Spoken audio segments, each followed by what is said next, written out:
เมื่อเราใกล้จนอยากจะหยุดหายใจมันใกล้จน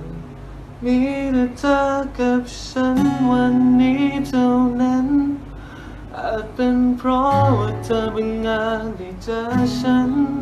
อาจเป็นเพราะว่าเราบังเอิญอยู่ด้วยกันเพราะเธอยังไม่เคยไม่รู้มันเป็นยังไงและฉันไม่เคยเข้าใจถ้ามันต้องอยู่อย่างนั้นที่เราไม่คุยกันสักครั้งวันนี้ก็คงไม่มีใครเข้าใจวันนั้นที่ยังไม่เคยและฉันก็ยังไม่เคยไม่รู้มันเป็นยังไงจะหยุดตัวเองทำไม